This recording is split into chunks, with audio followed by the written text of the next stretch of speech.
Nous sommes dans une époque où on aime faire les choses à la maison pour profiter du confort de notre demeure. On décore, on rénove, on jardine, bref, on est en plein cocooning et quoi de plus agréable que de se retrouver entre amis chez nous pour un cocktail ou un bon souper. À partir d'aujourd'hui, je vous propose d'ajouter une nouvelle activité à votre liste, faire votre propre vin. Vous allez voir qu'avec Vinexpert, c'est si facile et agréable que ça va vite devenir une passion que vous voudrez partager avec votre famille ou vos amis. Les produits chez Vinexpert ont gagné des centaines de prix à travers le monde. Alors soyez assurés qu'avec Vinexpert, vous fabriquerez vous-même un vin de qualité et qui vous reviendra à une fraction du prix des vins embouteillés. Alors pour vous prouver à quel point c'est simple, j'ai invité deux amis qui vont faire pour la toute première fois leur propre vin. Il s'agit de Jacinthe. Bonjour. Ça va bien? Oui, ça va. Et de Yann. Bonjour Claudia. Bonjour Yann. Alors voici ce que comprend la trousse à vin de chez Vinexpert que je vais vous remettre un peu plus tard. On y retrouve un grand sac de jus de raisin de cépage pur à 100% et de concentré de jus de raisin. Certaines trousses contiennent également des copeaux de chêne, ce qui permet d'ajouter de belles notes boisées au vin. Et c'est d'ailleurs une technique qui est utilisée partout dans le monde. Et vous retrouvez vraiment là tous les ingrédients dont vous aurez besoin pour fabriquer un vin de qualité.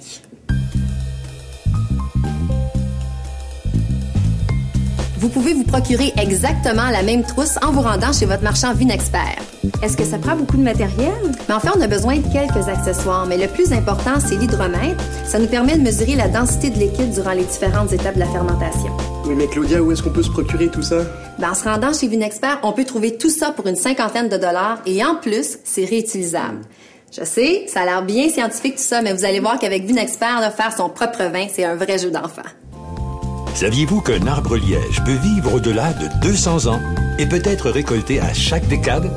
Les arbres ne sont pas coupés, seulement une portion de leur écorce est retirée.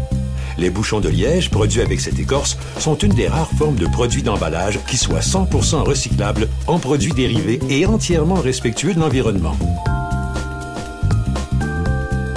Yann, je suppose que tu as choisi de nous faire un vin français. Eh ben non, Claudia, je vais vous faire un merlot chilien. Ah, un vin plein de soleil. Toi, Jacinthe? Mon chum et moi, on adore le vin blanc, alors j'ai choisi de faire un bon chardonnay. Excellent choix. Donc, vous aimez les vins qui sont souples et qui ont du corps, vous allez être servi. Moi, aujourd'hui, je vous donne un coup de main en vous faisant partager mon grand savoir en lisant le feuillet d'instruction. Allons-y donc avec la première étape de la fabrication de vos vins, la fermentation primaire, une étape hyper facile. Tout ce qu'on a à faire, c'est mélanger le jus et le contenu du sachet numéro 1 inclus dans la trousse à vin. Ensuite, on complète avec de l'eau pour atteindre 23 litres de liquide. Saviez-vous que la qualité de l'eau utilisée pour reconstituer le mou est des plus importantes? Une eau neutre, sans minéraux, telle que l'eau distillée ou traitée par osmose, n'aura aucune influence sur les arômes et saveurs développés par les levures. Vous devez maintenant prendre une lecture de densité, c'est-à-dire le taux de sucre de la préparation. Dans le fond, c'est ce qui va vous indiquer le taux potentiel d'alcool de votre vin. Alors Yann, je vais te donner le voleur à vin et on va transférer du vin dans l'hydromètre. Donc une fois le liquide transféré, on fait tourner l'hydromètre pour faire éliminer les bulles. OK. On fait la lecture et tu vois, là, on a une très belle densité. Ouais. C'est parfait. Maintenant, Jacinthe, ce qu'on va faire, on va prendre la température du mou avec le thermomètre qui est inclus dans la trousse. Alors, je te laisse faire. Normalement, on devrait avoir entre 20 et 24 degrés. Alors, c'est parfait. C'est à 21 degrés. Donc là, ce qui reste à faire, c'est ajouter les copeaux de chêne parce que pour ces deux vins-là que vous avez choisis, on en a besoin. Donc, on y va tout de suite.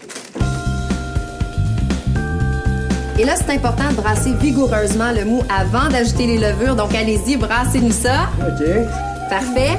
Et là, vous voyez, les sceptiques à la maison, que c'est pas du vin en poudre qu'on a utilisé, mais du vrai concentré de jus de raisin. Ce qui reste à faire, c'est d'ajouter la levure et là, on va brasser délicatement. D'accord. Saviez-vous que la technique d'utilisation de copeaux de chêne est largement répandue et autorisée partout dans le monde, incluant en Europe? Cette méthode est un substitut pratique et intéressant à la technique conventionnelle de maturation en barrique de chêne. Qu'est-ce qu'on fait maintenant? En fait, il faut juste attendre 5 à 7 jours ou encore que la densité atteigne celle inscrite dans le livret d'instruction. La densité comprend avec l'hydromètre, si j'ai bien compris. Exactement. D'ailleurs, il faudra faire une lecture après 24 heures et je vous recommande fortement d'inscrire vos lectures sur la fiche de fermentation. Ça va vous être très utile en cours de route. Et au petit conseil, alors récupérez vos échantillons parce que c'est presque l'équivalent d'un verre de vin. Donc, c'est tout. On se retrouve dans 7 jours pour la prochaine étape.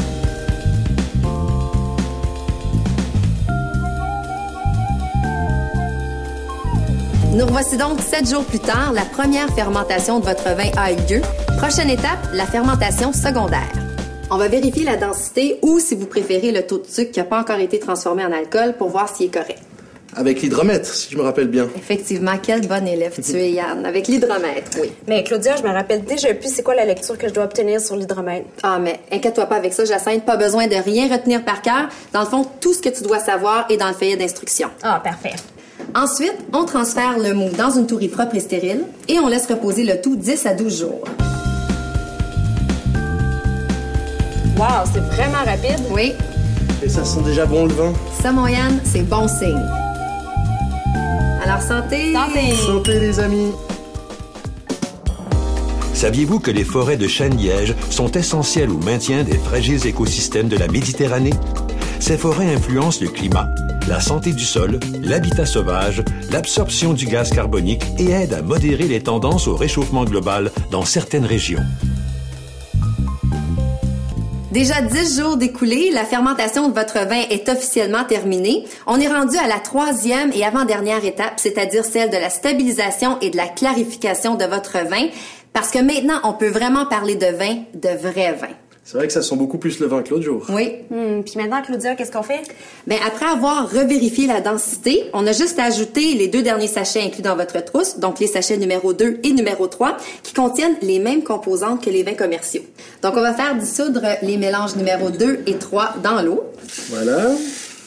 Et que tu fais bien ça. Merci. Alors, on fait dissoudre tranquillement. Et ensuite, on va verser le mélange dans le vin. Et là, Jacinthe, ça va être à toi de faire de la magie et de brasser quelques minutes pour faire éliminer le gaz. Avec grand plaisir. Est-ce que je fais bien ça? C'est parfait. Ensuite, vous allez rajouter l'agent de clarification qui est bien identifié dans votre trousse. Ça sert à quoi exactement cet agent de clarification? En fait, c'est simplement pour précipiter les particules au fond de la tourie. Et voilà. Donc, Jacinthe, on brasse encore quelques minutes et ensuite, on va laisser reposer vos œuvres pendant 8 jours. Est-ce qu'il est prêt à boire? Pas tout à fait. On va plutôt passer à l'embouteillage. La dégustation, c'est pour plus tard. Et ce sera combien le degré d'alcool de notre vin? En général, on devrait obtenir entre 11,5 et 13,5 %, d'où l'importance de prendre des lectures de densité. Mais est-ce que Vinexpert propose d'autres produits? Ça doit. J'ai entendu dire qu'on pouvait faire son propre porto. En effet, ils ont des produits de spécialité comme Ice Wine et Sélection. Et oui, Jacinthe, on peut faire notre propre porto et même de délicieux vins fruités. Dans le fond, tout dépend du jus de raisin que tu te procures chez Vinexpert. Tout à fait. Dans le fond, c'est comme si on avait fait les vendanges à travers le monde pour nous. Et tout ce qui nous reste à faire, c'est faire fermenter notre vin. Saviez-vous que la tourie de plastique est tout aussi efficace que la tourie de verre durant tout le processus de fabrication? Le plastique de grade alimentaire ne confère aucun goût aux aliments. De plus, elle est plus légère et se brise rarement. Ça y est, on est déjà rendu à la dernière étape de la fabrication de notre vin, l'embouteillage. Il faut s'assurer que le vin soit bien limpide avant de l'embouteiller parce qu'il risque d'avoir des dépôts. La lie. Exactement. Parce qu'il risque d'y avoir de la lie, Vinexpert recommande fortement de filtrer votre vin avant de l'embouteiller. Mais si on fait pas la filtration, est-ce qu'il va y avoir un problème? Non, en fait, il va y avoir un léger dépôt, mais ça changera pas le goût.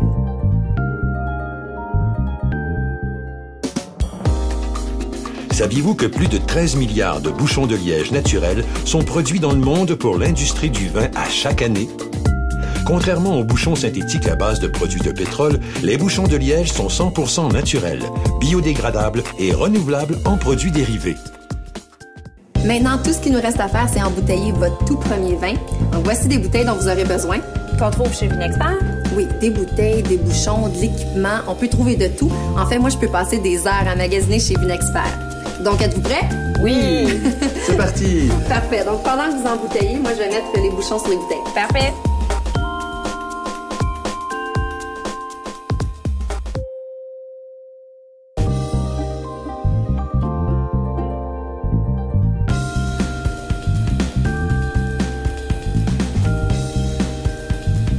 Et voilà, le travail est terminé. Vous rendez-vous compte qu'on a réussi à faire 56 bouteilles avec seulement 2 trousses à vin. Oui, c'était vraiment un jeu d'enfant, mais comment est-ce qu'on va identifier nos bouteilles? Ah ben là, je vous ai réservé une petite surprise. Je vous ai fait des étiquettes. Donc, on a Domaine de la Jacinthe pour ton chardonnay australien. Wow. Et Château Jacquier pour ton merlot chilien. Wow, Yann. merci beaucoup. Est-ce qu'on pourrait s'échanger quelques bouteilles? Quelle bonne idée. Là, vous venez vraiment de mettre le doigt sur un des beaux avantages de faire son vin entre amis. C'est que vous pouvez vous échanger les bouteilles et repartir à la maison avec des cépages différents. Mais là, est-ce qu'il est prêt à boire? Le vin est prêt à boire. Par contre, dans 1 mois, il sera meilleur. Et si vous êtes assez patient pour attendre 6 mois, il sera excellent. Et puis, comment avez-vous trouvé votre expérience? Au début, j'étais un peu sceptique, mais là, je dois avouer que les vins que tu nous as fait goûter sont vraiment délicieux. Oui, hein? Jacinthe? Moi, comme Yann, j'ai vraiment adoré le vin. C'était plus le côté technique ou salissant, mais finalement, c'est vraiment simple. Mais c'était ça mon but, vous montrer à quel point c'est simple et facile. Vous avez vu, on a fait tout ça dans un espace très restreint. Donc, je suis vraiment très contente que vous ayez aimé ça.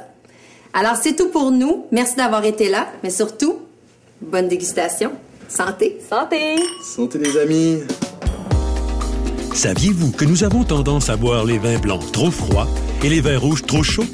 Il est recommandé de boire les jeunes vins blancs légers entre 9 et 12 degrés Celsius et les plus vieux vins secs entre 12 et 14 degrés Celsius. Pour les jeunes rouges, entre 12 et 14 et les rouges plus robustes, entre 16 et 18 degrés Celsius.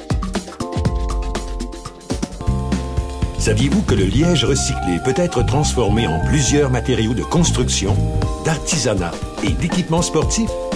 Le recyclage du liège est une étape à laquelle chacun peut participer. Vous réduirez ainsi la signature de carbone que vous créez à l'intérieur de votre vie quotidienne.